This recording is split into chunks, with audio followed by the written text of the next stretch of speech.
Hello, beautiful people. I'm Sloan.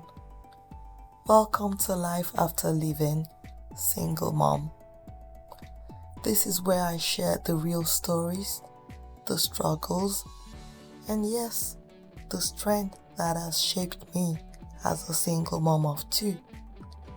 My hope is that what I share here inspires women who are rebuilding their lives after abuse, or who are still gathering the courage to take that step. Now, this week, I thought I'd start at the very beginning, a little backstory on how I became a single mom. You know, it's funny how we start off as little girls with these big, sparkly dreams. I was no different. I read all the romance novels I could get my hands on.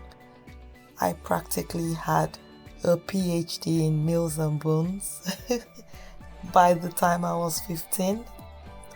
And I imagined my very own Prince Charming, my knight in shining armor, who would sweep me off my feet. The plan? Meet him, fall madly in love, marry, ride into the sunset, and live happily ever after. Simple, right?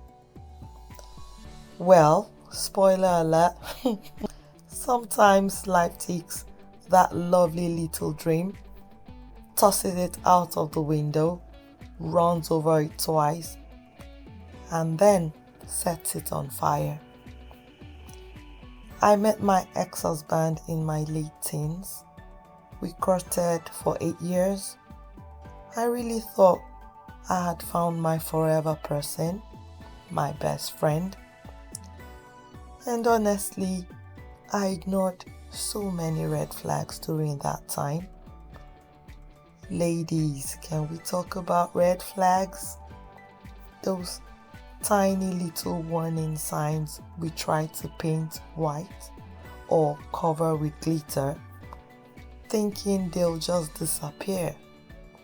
But no, they don't disappear. They sit there patiently waiting to bite you in the bum later. And oh, did they? Yes, they did.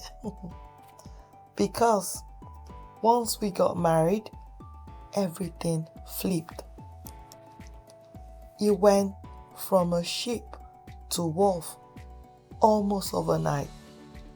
Within days, the sweet man I thought I knew was gone, and I was face to face with someone I barely recognized.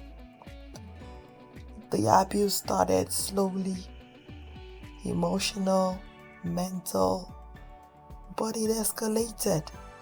Financial abuse and eventually physical abuse.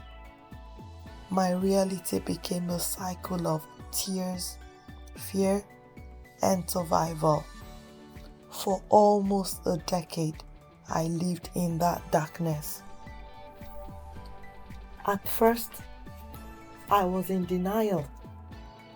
I kept thinking, no, this can't be my story. My marriage can't fail. Where did the love go? I tried everything. Praying harder, trying harder, smiling harder. But here's the truth.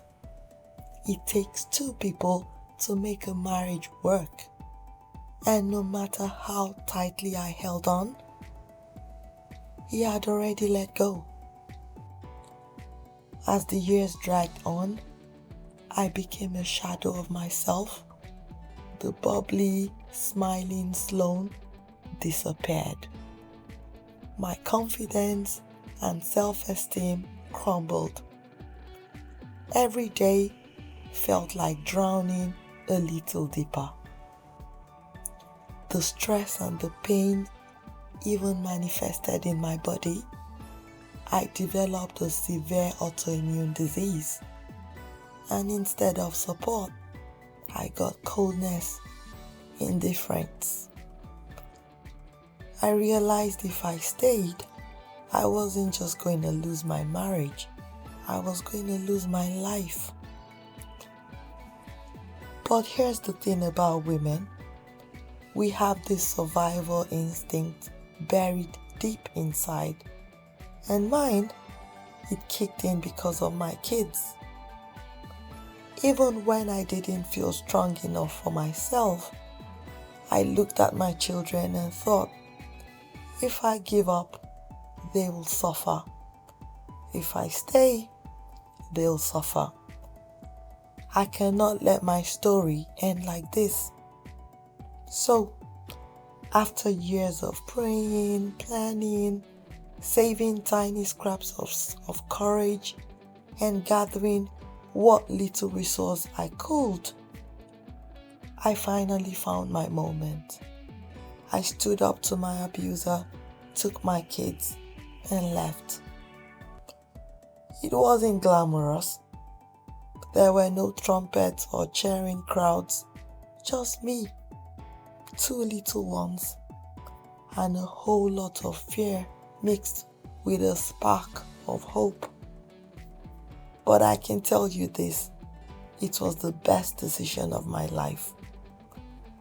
Fast forward 10 years later, and I thank God every day for giving me the courage to walk away. If I had stayed, I truly believe I wouldn't be alive to sit here talking to you now. Has it been easy? Absolutely not. Single mom life is no walk in the park. But do I regret living? Not for 1 second. Not even half a second. In my next video, I'll share how I found the courage to live and the resources I pulled together to make the transition into single motherhood possible. Until then, I want to leave you with this. You are stronger than you think. You are braver than you know. And no matter how dark things feel right now, there is life after living. Thank you so much for watching. Don't forget to subscribe for more single mom stories, advice, and encouragement. And please share this video with someone who might need to hear it. It's bye for now.